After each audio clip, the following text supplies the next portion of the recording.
Welcome to the Create Your Holistic Lifestyle Show. Discover with us and enjoy our holistic resources. Our live talk show discussing the topics central to maintaining the holistic lifestyle you want. Each week we bring on leaders, product providers, and educators to enlighten and empower your natural journey in wellness. Let us begin. It's 11 a.m. to 12 noon. Our Facebook page is Create Your Holistic Lifestyle Show. Once again, Create Your Holistic Lifestyle Show, and our website is createyourholisticlifestyle.com. Once again, so let's get into what's happening. Co-host here. Hey, how you doing, Dr. Frank? I am doing pretty fantastic out here in Toronto. It is always a beautiful day when I get to speak to you and Dr. Rab, and I'm just loving our guest that we're going to have on today. I'm really excited about him. Well, you don't get excited much, so if you're excited, that means I'm over the moon.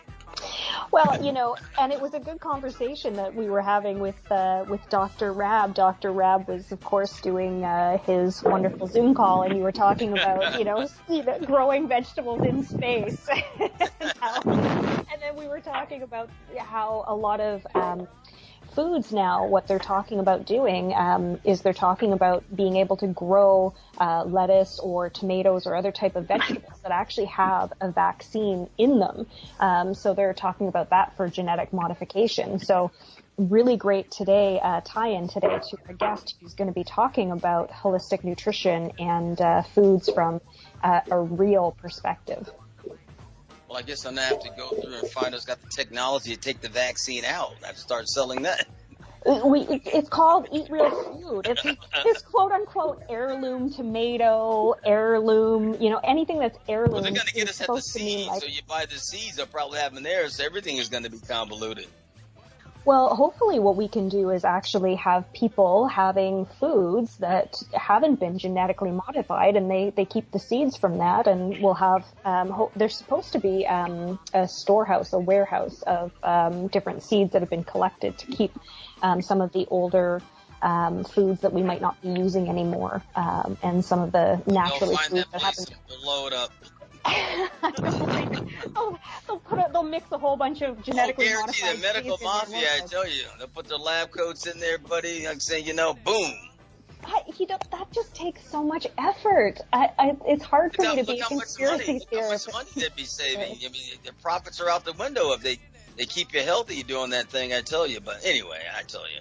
Well, to all the real farmers out there who grow real foods organically without any type of genetic modification, I just want to say thank you and keep doing what you're doing, and I support you, and I think you guys are angels. So, thank you for being you. All right, Doctor. Thank you so much. It is my great honor and pleasure to have wellness chef Andy Muto with us today. I've known Andy since 2004, 2005, and it's been an absolute honor and pleasure. Andy is as meticulous about food and food quality as I am, and that's saying a lot. So he actually began his personal experience with foods in the 70s, and he's been working as a holistic chef for a number of years. That's where I met him. He was working for a beautiful store called Nature's Emporium. Since that time, we have done a lot of work together, and I have seen him move into working with a lot of professional athletes. He's worked with Gary Roberts and his professional athlete camp. He's worked with Connor McDavid. He has worked with some of the NBA championships, the Cleveland Cavaliers. He's worked with other basketball teams. He currently works with Adidas, so he's really very powerful in terms of his choice of foods that are real, foods that are simple, having simple ingredients, but that fuel, honor, and nurture and nourish the body all at the same time. And Andy, I've come to know you and your family very, very well. And what I respect about you greatly is your quality and your integrity. And I would love for you to share about how you became a holistic chef and what led you into this journey, because I find that aspect about how you were brought up, how you were raised, and how you got into this absolutely fascinating and critical to who you are as a human being. Welcome to the show. Wow. Well, it's such a pleasure to be here. And I'm so thankful, Jonathan, to you for inviting me as a guest. And Dr. Val, of course, our friendship is precious to me, but I really appreciate the introduction.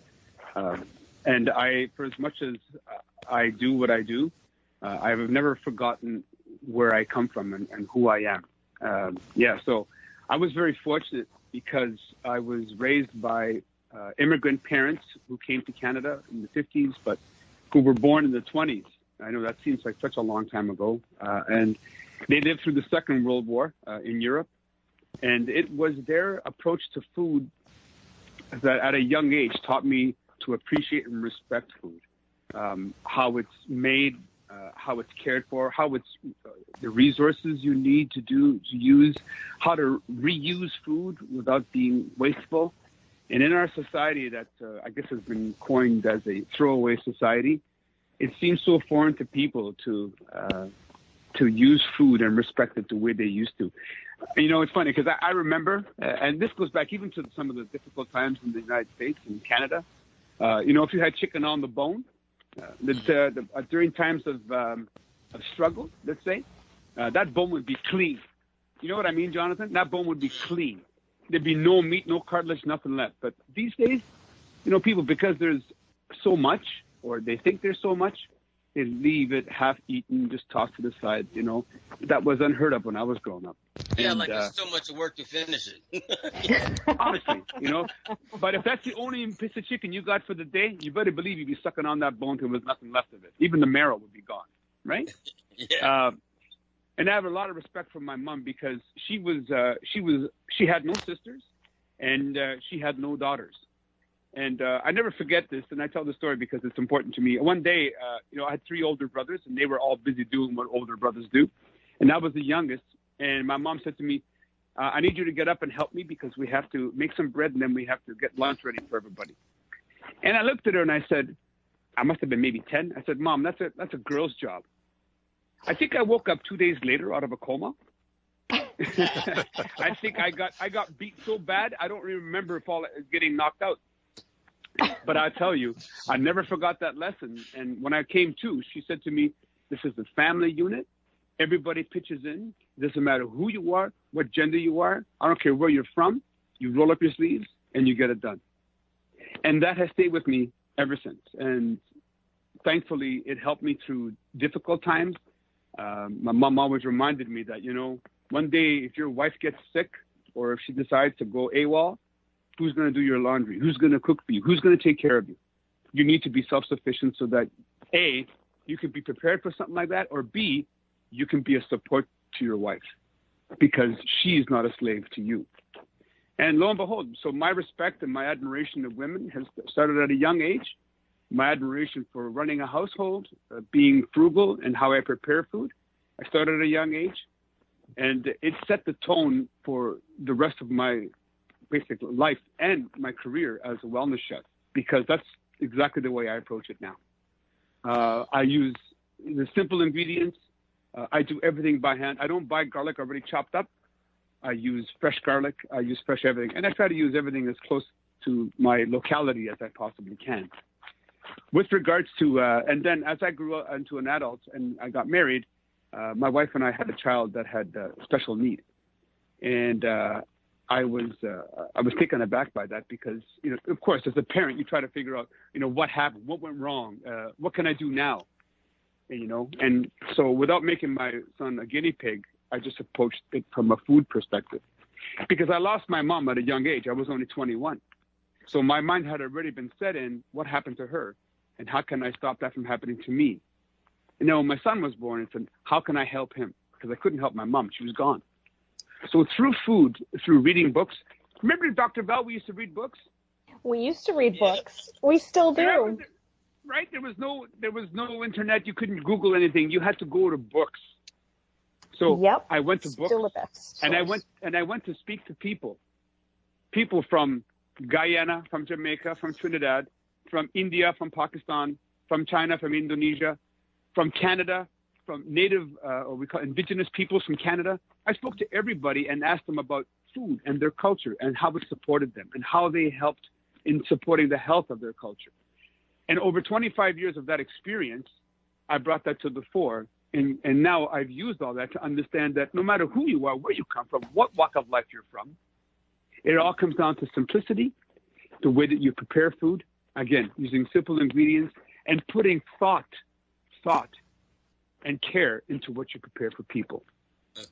Well, Hippocrates said your food is your medicine is your food. And your journey more recently with COVID, I think was a salient example of that. And I would love for you to kind of share that aspect as well. So late April, when COVID started, I tried everything. I've been, I did protocols and stuff, but we didn't know how serious it was. And then in late April, I was feeling unwell in my back, and I didn't have any flu-like symptoms. All I had was a sore back, and it was the inflammation that the UK variant was causing. And I took care of it best as I could, and with the help and support of Dr. Frank, and also with another doctor who was a chiropractor and a dear friend. So what happened was they were keeping a tab on me, and then on the 10th day, I never forget the chiropractor doctor. His name is Dr. Prebeg. He said, be careful on the 10th day because it goes south all of a sudden. And lo and behold, on the 10th day, my fever went from 38 to 40. My oxygen level went from 95 to 85. And he said, you need to get to the hospital now. So my wife called 911, and I was taken to the hospital. But I didn't really feel that bad, but all the indications were I needed help. And once I got to the hospital, I was put on. I was given one Tylenol. Now I haven't taken Tylenol since 1990, maybe. The last time I took a Tylenol. So I was like completely free of a fever within an hour. And then they put me on oxygen, but only at 2%, which is the lowest setting. And I only had it on for one day. And then the rest of the time, I was sitting in this isolation hospital room waiting to go home. And the doctor would come in, and they ran a series of tests on my blood, on my kidneys, on my liver. It's incredible, all these tests. And they all came back normal. My heart rate was fine. Everything was fine.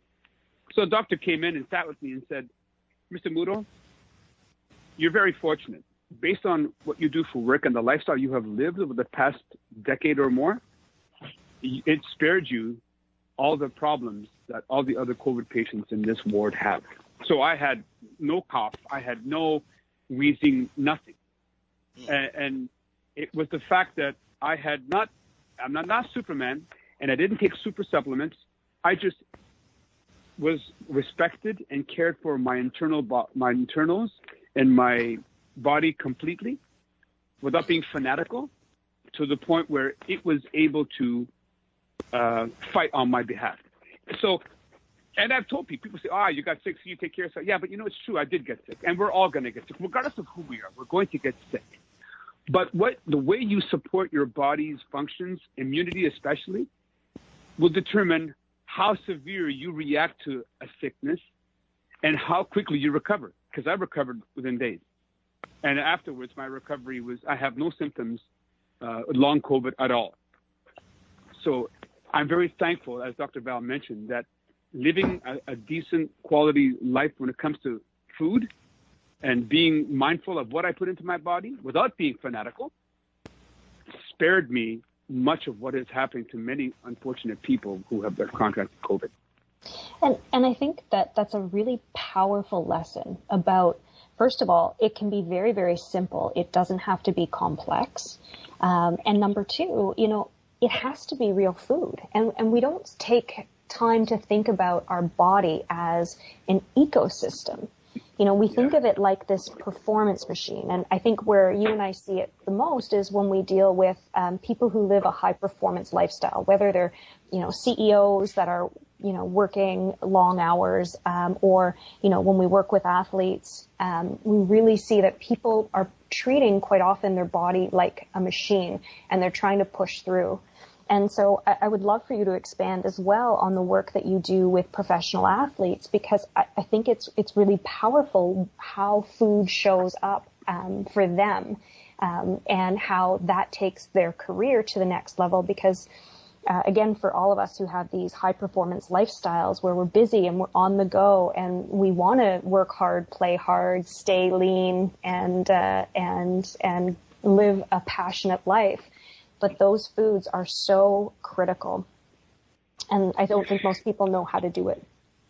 No. It's funny because you'll have, multi-million-dollar teams who have executive chefs and dietitians and so forth. And the players will tell you that the food is not that great, or they don't feel that great after having food. And there's several factors to it. They forget that the athlete is a human being first and foremost. And when every human being, doesn't matter who you are, we only have one energy in our body. There's not two separate energies. Athletes don't have two energies. They have the same energy we do. The difference is that if we put food in our body that's easy to digest, that our body can use right away, then that energy is flourishing. It's active. It's vibrant. But if we put in food into our bodies that is more challenging to digest, requires more effort on our body, then that energy is being consumed and used up by digestion, which means we have little energy for anything else, whether it's playing ball, playing hockey, playing baseball, whether it's going to work, whether it's chasing after your wife up and down the stairs, your husband up and down the stairs, or your mate, whoever it is. So that energy requires proper support. Does that make sense? Oh, absolutely. That sound logical? It sounds logical, right? So I'll give you a classic example, and this is a classic mistake that a lot of us make. Is one of the and it's so appropriate, putting cheese on meat. Now you might say, what? Putting cheese on meat? No. Now people say, wow, when I go to Europe, they put cheese. Yes, they do. They do put cheese on meat. However, you see, their cheese is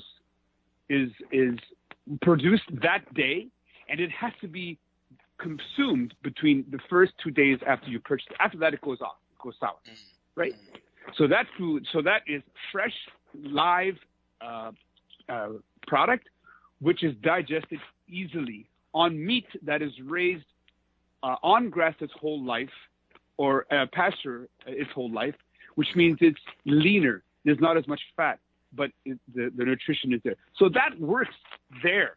Here, unfortunately, in North America, where we raise cattle on grain and then finish it on grass, or vice versa, and we have cheese that stays on our shelf for maybe a month, 2, 3, 4, 5, 6 months, the two combined are a digestion nightmare.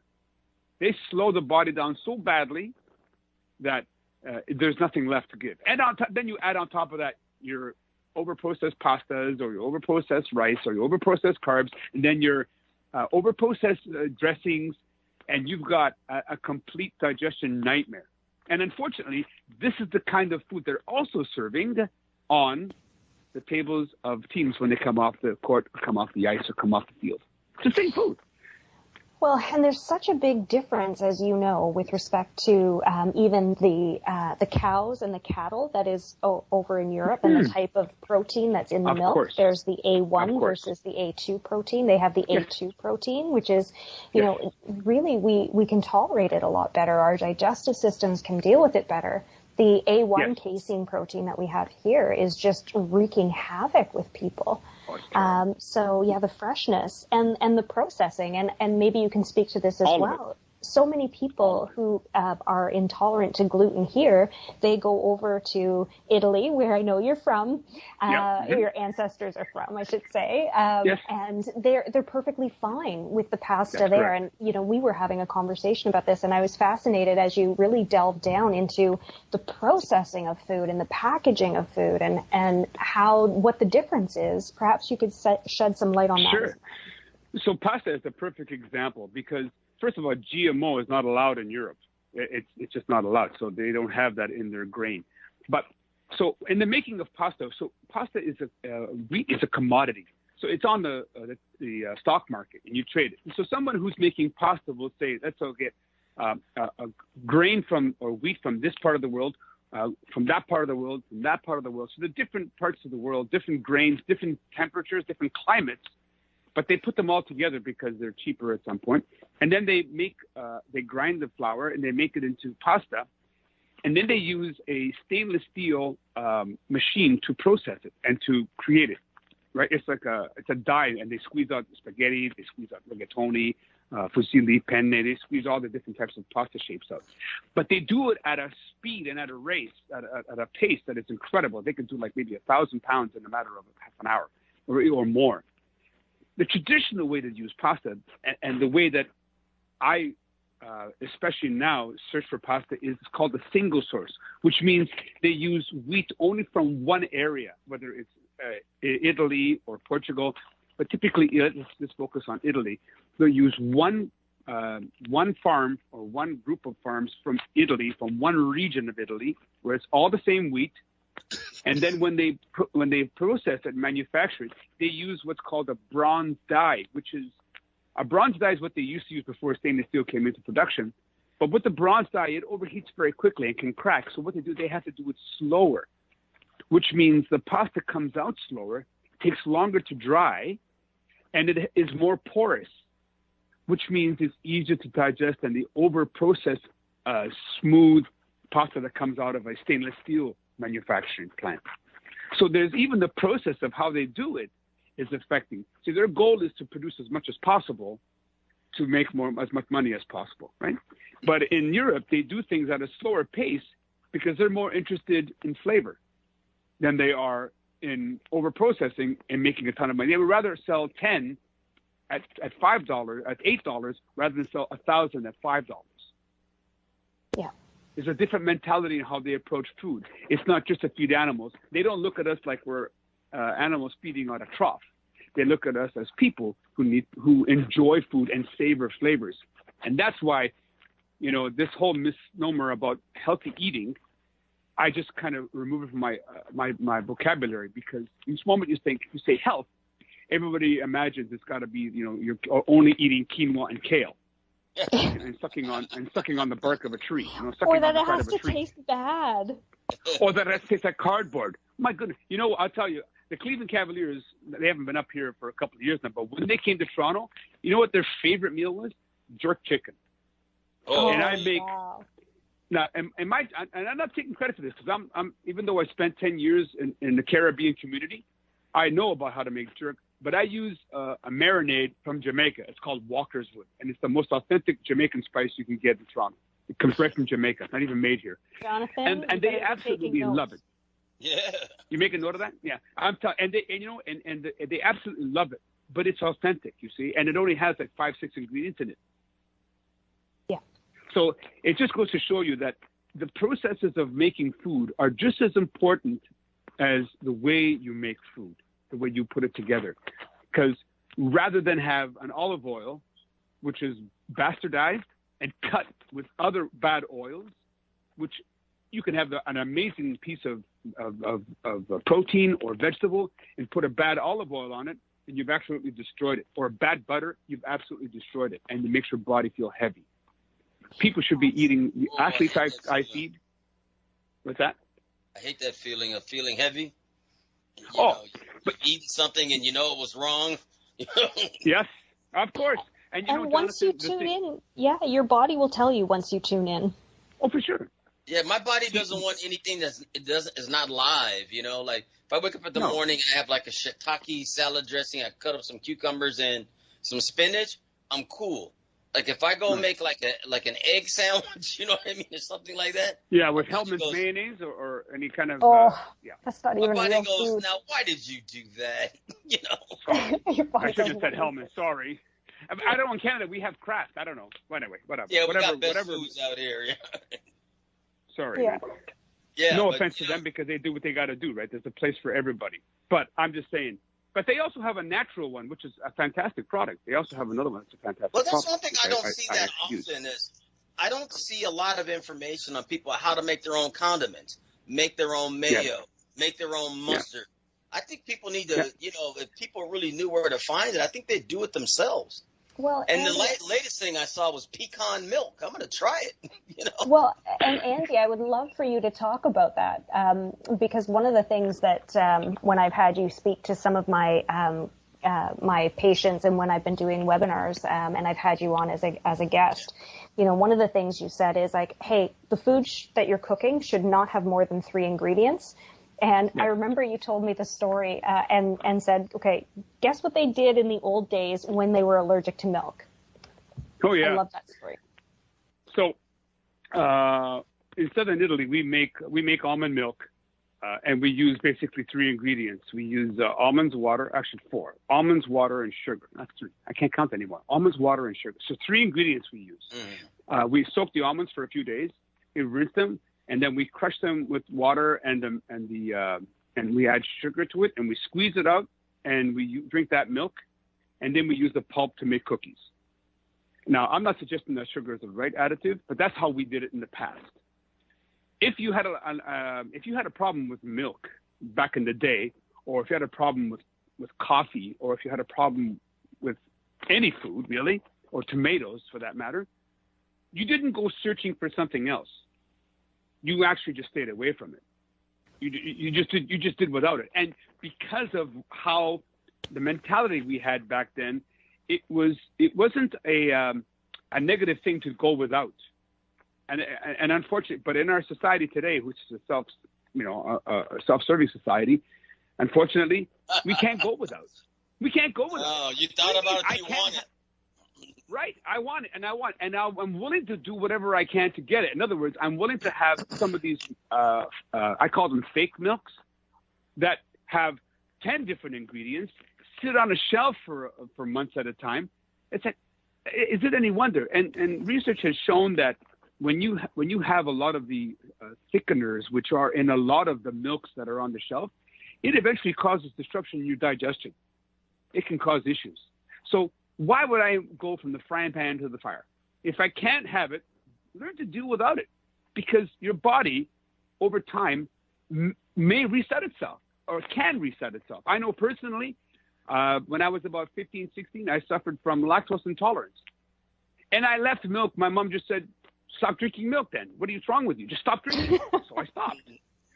Literally, my mom almost slapped that into me. She said, just stop drinking milk. Why are you drinking it if it's bothering you? So I stopped drinking it. And after 5 years, guess what? I can go back to drinking milk. And I don't do it all the time because sometimes it makes you feel bloated because the cows out here, unfortunately, are mistreated and abused. But Andy, I bet you it really bothers you when you have the milk like, hey, I'm not supposed to be doing this. Oh gosh, man, I tell you. But you know what? I do enjoy milk in the form of buffalo mozzarella. Are you kidding me? You know buffalo mozzarella, not the buffaloes that we have in Buffalo, New York, not those buffaloes. No, we're talking water buffaloes that that are very common in India and in Pakistan and those areas there, right? Mm-hmm. Yeah. In fact, in Europe and Italy, they have a lot of water buffaloes. I admire that. It's funny because I did some research on that, and I found that what I found is that the fat globules in the water buffalo is match better with ours, and they're easier to digest. And that's the only one that I use for my professional athlete clients: buffalo yogurt, buffalo milk, buffalo cheese, or sheep or goat. Any one of those. But I don't use regular cow milk because it has such a negative effect on the body, unfortunately. Yeah, it's just straight production. That's all it is. That's all it is. Like anything else, right? The assembly line, you know what I mean? It's that's how it is. Like anything else, Jonathan, and that's the problem is that I'm not a big fan of conglomerates. I'm not a big fan of, hey, let's open up 50 restaurants across America. I'm not about that, because then you start manufacturing food, and when you start manufacturing things, compromise. You start cutting corners. Exactly. Start compromise. You start doing that, and that's not my style. And I can feed 100 people with a crew of 3. Yeah. Good quality, and they'll walk away feeling amazing because the food is light, it's thought of, and it's fresh, and it's on the spot. And it's not something that every Canadian American can't do. We can all do it. We just have to start giving more thought to what we want to put into our bodies. Like, do I have to have a honey glazed ham or chicken with barbecue sauce? Or do I have to have that cheese with on top of the Philly steak sandwich? Or do I, like, those are the choices that we make, unfortunately, both here up in the north and you guys in the south. Choices we make that we could do without, quite honestly, and it would benefit us greatly. If you ever get to the point where you make a couple of series of how to make those side condiments like ketchup and things like that, I mean, I'd be willing to look at that. I bet you if you put that out there, people would just go nuts because you think about it, but no one ever does it. I mean, I can make a Caesar dressing made from sunflower seeds, and you would never know the difference. I can make a ranch dressing. This guy one day, he has this health food store over here, and it pissed me off because he had this wrap, and it took him 3 days to make it with these seeds, right? And inside he had like a couple slices of cucumber and avocado, and then he had some spinach in there, and this little paste mix that he made. But then for money purposes, he went and started using the stuff that you wrap up sushi with. And I was pissed because he told me it's more cost effective. Oh, I was so mad. I said, look, dude, if you ever do a class, I want to see how to make that because it was so good. It was really good. Condiments are, again, mass manufacturing. Even, something as a pesto. You know what pesto is, right? I'm sure you know what pesto is. But Italian pesto is basically olive oil, basil, pine nuts, and Parmigiano cheese. That's basically it. Now, I remove the Parmigiano because not everybody needs to have cheese in their food, right? We don't always have to have cheese. And that's the other thing I find, even in Toronto, a lot of restaurants, on their menu, it's hard to find a restaurant that doesn't have cheese added to their food. And when I have dinner with my good friend from the Cavs, who's the strength coach there, he's from Florida originally, but he's such a gentleman and he's a great athlete. I can't go to those places because he can't have dairy. He has an issue with dairy products. And so trying to find a place that doesn't do that is just ridiculous. So, well, that's what you and I were talking about as well, where we were saying, fat, salt, and sugar are the magic addiction formulation, the magic weight gain formulation. So when we have fat, salt, and sugar together, it tastes really good on our tongue. It makes us crave and want to eat more. And that's exactly why they're using the dairy products. And, when you start to take a look at the salt that's out there, table salt has sugar added to it. And when we take a look at even potassium salts that are supposed to be healthier, they have sugar in it. So that's exactly why it's happening. They even have what they call anti-caking agents in there, which, again, another layer of something to digest. There's always more to digest than necessary. And it just makes it so much difficult. The other big thing that we have a problem with, I think, up here in North America is we sit down to big meals all the time, which is not understanding my ancestry and the ancestry of other cultures. They had to go out and work the fields. So they had to climb mountains and get to where they got to go and climb areas and walk through swamps to get to where they had to be. There was no time to have a big meal, but they prepared. They prepared smaller things that they could have along the way. They prepared something they could have while they were there so that their meal wasn't just one big hunk. It was spread throughout the course of the day, and it fed them and fueled them throughout the course of the day. Absolutely. And too much of we're getting the indication that we've got to take a bit of a commercial break, but hold that thought and yeah. All right, you're just tuning in. This is the Create Holistic Lifestyle Show. We're talking with Andy. We're talking about foods. We'll be right back. Hey there, Detox Jenny here. Is your digestion poor, painful, or just plain stuck? If so, please consider doing a short 3 to 10 day juice cleanse with my company, Earthly Juices. You can visit us at bringmejuice.com. You will be surprised what a difference a short cleanse can make within your body and your overall well-being. Our organic farm-to-table juice cleanses are handcrafted to exclude your allergies and geared towards solving your health issues. Call 310-404-6804 and mention this show and receive a free quart of juice with your first order. You can also find us at www.bringmejuice.com. Or you could write us your detox questions at earthlyjuices@gmail.com. We can't wait to bring that juice to your doorstep. I tell myself again and again, I'm happy about my favorite juice from Jen. I tell myself again and again, well, Earthly Juices, they make the best juice cleanse.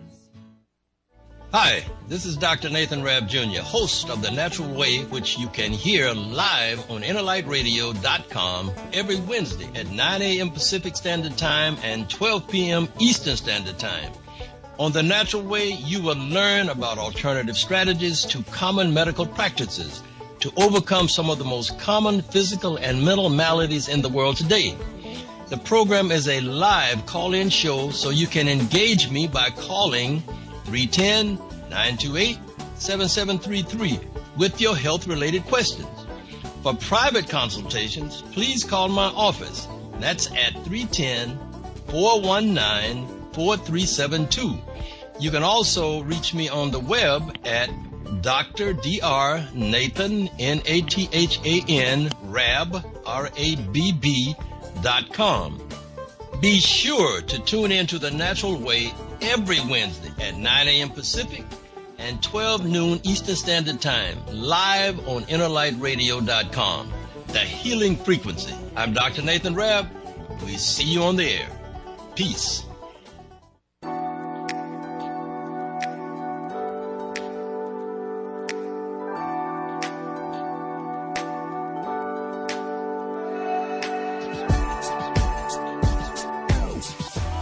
Historically, our ancestors lived 100% organic and natural, simply grazing off the green earth with fresh fruits and vegetables and blue oceans filled with seafood.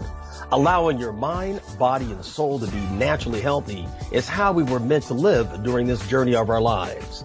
We invite you to visit The Lifestyle Store. Once again, The Lifestyle Store, for all of your family's health and wellness needs. Simply click on The Lifestyle Store at www.createyourholisticlifestyle.com. Once again, www.createyourholisticlifestyle.com. Keep this in mind. Health is the new wealth. All right. Love yourself enough to discipline thyself. Dr. Rabb, any comments or anything you want to say at this time before we go back with Andy? No, I'm just enjoying the ride. All right. I love it. We're going to hop in this guy's skillet. Yeah. Jump on board. Jump into that putt. All right. Continue on, Andy. So before we went on the air off, I was just saying that we have to readjust the way we approach food and how we eat. We shouldn't just be sitting down having big meals. We should be eating like our ancestors did throughout the course of the day, you know, which requires on our part a need to get off the chair and do some work, which, yeah, it takes a little bit of effort to make yourself the right snacks so that when you're hungry, you're not stopping by and grabbing a snack bar, or you're not grabbing a soda, or you're not grabbing a bag of chips. You know, it takes some thought on our part. But if you respect and care about your health, and if you want to give yourself the fighting chance to, whenever sickness does come, you have to be able to prepare yourself for it. And that requires preparation on your part with the foods. That's why when my athlete clients, I feed them enough food so that when they're finished eating, they'll say to me, you know, Mudo, I'm still a little hungry. And I'm like, that's perfect. Just wait. In an hour from now, have something else. Like what? Well, we have a snack line, and we have a couple of very gratifying and satisfying snacks to have in between meals. One is our almonds, which are seasoned and roasted very lightly. Another one we have, which is one of the best kept secrets, is called a baru seed, and it comes from Brazil. I love that. And they're all fat. They're all fat and they're all protein, and they only have a little bit of carb. Mm-hmm. But they're great because they keep you satiated in between meals. Now, those are just two examples. Or in between meals, like I would have no problem. Like sometimes if I'm hungry at night, about after dinner, I have dinner about 6 o'clock. If about 8:30 I'm hungry, I'll have a couple of scrambled eggs. Without cheese, without bacon. Scrambled eggs, right? No, none of that. So American. Right? Without cheese or without bacon, I'll have just a couple of scrambled eggs And I'll even, like, sometimes I'll even add some, believe it or not, I'll have some rice with it, a spoon of rice. Not a bowl of rice, a spoon or two of rice. No butter and sugar? Yeah, I'll saute. No sugar, no barbecue sauce, just straight eggs, man. With maybe I'll have or also I'll have something else that's got a high fat protein, like avocado with some cucumber, or I'll have, sometimes I'll have popcorn with some olive oil on it. You know what I mean? Or some coconut oil. I won't use the microwavable one that looks funky and has that funky oil in it. Whatever that is. All Rickenbackers. Oh. I didn't want to say the brand. Anyway, I'm gonna get in trouble. I know, but so the simplicity of eating to satisfy. And I had a good, so Dr. Val, who's been helping me and supporting me for many years now, I was telling her that I was getting up in the night because I was practicing some intermittent fasting for a little while. And again, that's another one of those things where you want to do it at a period at a time. It's not something you do constantly, as Dr. Val will explain at some point. But anyway, I was telling her I was waking up at 1 o'clock, and I'm like constantly. And she said, well, you know what? Maybe because your blood sugars are telling you that you still need to get some food into you. And I started stopped fasting until 8 o'clock, and I went till 10 o'clock, and I had stuff to eat. And you know what? I slept through the night. So food is so important to who we are. We need to approach it for who we are, because it's just because what works for one person may not work for another person. Right. So if there's a message, eat simple foods, enjoy your foods. Think about how the food will affect your body. And for Pete's sake, be grateful that we have food, right? Be grateful that we have food, and lean on those for support who have your best intention at heart and who are not looking at you just to make a buck. And Andy, what would you say some tips are for people? Because I hear this from parents a lot, like they're on the go and, they don't necessarily have time to put a lot of energy and effort into cooking, or they say, hey, at the end of the day, I'm exhausted, or, what do I grab for my kids? What kind of tips do you have for them? Well, it's funny you mentioned that, because I run the food program out of a private academy that is a sports academy, and I've become the parent to the children that come to have lunch. And I don't eat broccoli. I don't know what a pepper is. I've never had a chickpea before. What kind is this? And I'm like, are you kidding me? What is happening here? So basically, when it comes to that, I always tell parents, we make time for things that are important for us. Like we have up here, we have a PVR, Jonathan. I don't know what you guys have down there, if you have a recording device, but we can tape shows up here. You may have heard of the U.S. They're kind of a big deal. They have our technology. So anyway, so we have these PVRs, and you know what's interesting? We will make time to program them, and then make time to sit down and watch those programs. We make time for what's important to us. So if your children are important to you, if their well-being is important to you, you need to make time for them. And the second aspect is you need to not just make food for them, but bring them into the kitchen, and so that they can see you making food with them. Because when you involve them, there's more opportunity for them to learn and to be inspired to do it for themselves and to take their health and wellness as an initiative. If all we do is serve our children, we're telling them that if they don't like something, they can throw it out and that somebody else will take care of it. But they have to learn to be accountable and responsible. And that's how we did it when we were growing up. Are you kidding me? Me sitting at the table to help my mom, it would have been like death row. And you know what? I'm telling you, Jonathan, being Italian, because Dr. Val can appreciate this because of the way she was brought up. But at the table, we all sat together every day, and I still do. 6 o'clock, we have dinner together. Doesn't always go well. Sometimes, there's forks flying, there's beer bottles flying, there's arguments. But sometimes there's laughter, there's sadness, there's arguments. But you learn to deal with the dynamics of being a family, the dynamics of how to handle situations when you're outside of the home. And all of that is done when you're involved with food. It's amazing. So don't take that away from your children. Bring them to the table. Get them involved. Get them shopping with you. Let them choose what they want to have, and you work with them to make it.